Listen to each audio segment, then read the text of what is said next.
song is called George's Ladies Night Out, and it's about George and RUMC.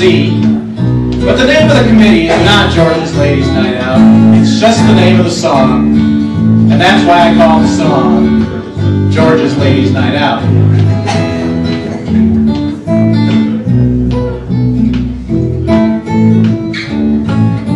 You can sing anything you want at George's Ladies Night Out. You can sing anything you want at George's Ladies Night Out. Walk right in either front or back, just a half a mile from the railroad track.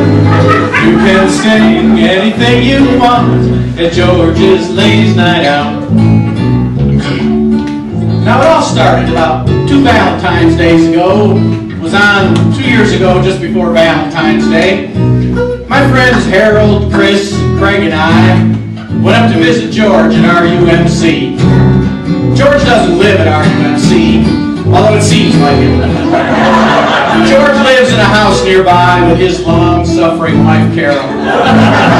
But he spends a lot of time there at RUMC, and they have that big basement with lots of rooms for storing stuff. And seeing how they have a rummage sale, and they need stuff for that. And the youth might want some stuff. And Pastor Tom might want to send some stuff to Korea.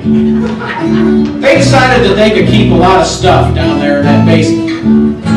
Until George became a trustee. We got up there, and we found that the storage closet was packed. All that stuff was clogging up Langdon Hall, spilling over into Asbury Hall, and we couldn't even see the door of the kitchen. And George said that he'd had enough of all this blankety blank stuff, and we were going to get it out of there before the UMW potluck dinner. So we took a half a ton of stuff, and we crammed it in my Ford Focus. It's a 4-door hatchback.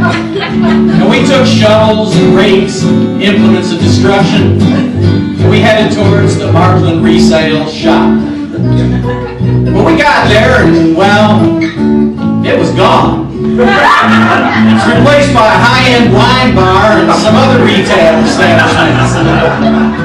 Well, now, we remembered something about that they had moved, but it beats the heck out of us where they went. We couldn't remember, so with tears in our eyes, we drove off into the sunset looking for another place to put all that stuff. Well, we didn't find one. So we drove back to the church, we piled it up by the shed, we filled the dumpster, and we took up 2 parking spaces in front of it. And that's what we did. And then we went back down into the church, and we had that UMW potluck dinner, and that couldn't be beat. We went home to sleep, and we didn't get up until the next morning when we got a phone call from Ellie Thorson. See, she was the chairman of the nominating committee back then, and she said, "Kid, we found your name on a pledge envelope at the bottom of a half a ton of stuff. And we just wanted to know if you had any information about it." And I said, "Yes, ma'am, I cannot tell a lie. I put that envelope under all that stuff."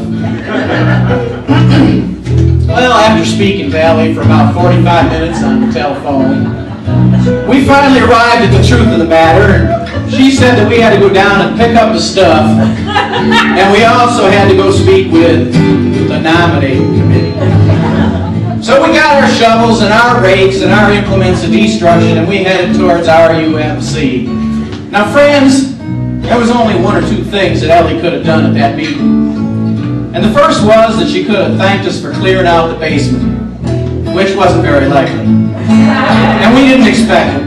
And the other thing was that she could have bawled us out for messing with the stuff that wasn't ours, and we should never be seen near the rummage storage closet area again, which is what we hoped. But when we got to RUMC, there was a third possibility that we hadn't even counted on.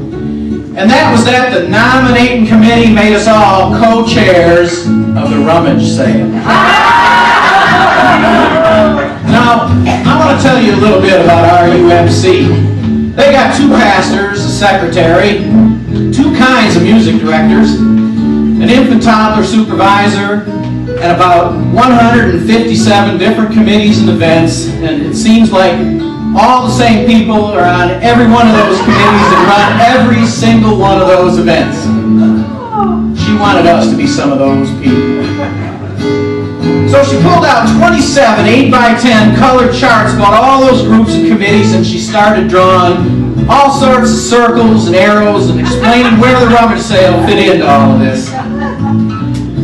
Well, by now, all of us guys, we started talking at once, and there was begging and negotiating and promises of bigger donations. It was really getting desperate when George, y'all remember George, right? This is a song about George.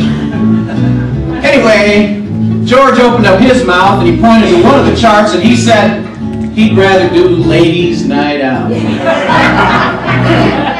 Well, Harold, Chris, Craig, and I were stunned. The nominating committee was liking it. They were liking it a lot. It was about then that Harold got this big fertilizer-eating grin on his face because he realized that he'd been the chair at Ladies' Night Out in the past, so he had a way out. And Chris and Craig and I, well, we were toast.